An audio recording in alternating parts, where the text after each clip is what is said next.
আসলে এবার একটু ঘরশত্রু বিভীষণ জ্যোতির খবরে আলোকপাত করি। লস্করি তৈবা ট্রেনিং জ্যোতি রানী মালহোত্রার, জ্যোতি রানীকে জেরায় চাঞ্চল্যকর তথ্য উঠে আসছে। পাকিস্তানের মুরিদকে জঙ্গি ট্রেনিং স্পাই ইউটিউবারের, যেই মুরিদকে দুর্মুশ করে দেয় ভারতীয় সেনা।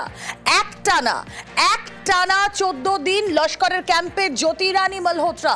পেহেলগাঁও হামলার কয়েকদিন আগেই মুরিদকেতে জ্যোতিকে কোনো বিশেষ অপারেশনের দায়িত্ব লস্করের।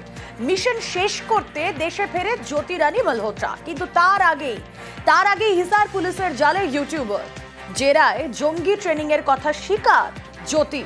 অপারেশন সিঁদুরে ধ্বংস মুরিদকে ট্রেনিং ক্যাম্প।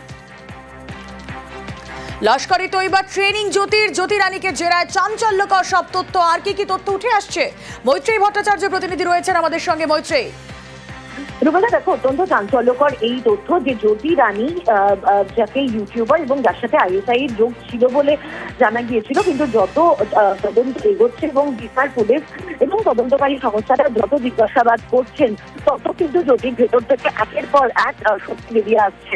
এবার যেটা জানা গিয়েছে, মুরিদকে অর্থাৎ লস্করে তৈবার যে হেডকোয়ার্টার, সেখানে গিয়ে একেবারে পেহেলগাঁও হামলার কিছুদিন আগে সেখানে গিয়ে 14 দিনের ট্রেনিং, এসপিওনাজের অর্থাৎ গুপ্তচর চরবৃত্তির যে সেই প্রশিক্ষণ নিয়ে এসেছিল জ্যোতি, এবং তাকে একটি নির্দিষ্ট মিশন দেওয়া হয়েছিল। যদিও সেই মিশন সে অ্যাকমপ্লিশ করতে পারেনি, তার আগেই হিসার পুলিশের হাতে ধরা পড়ে যায় জ্যোতি।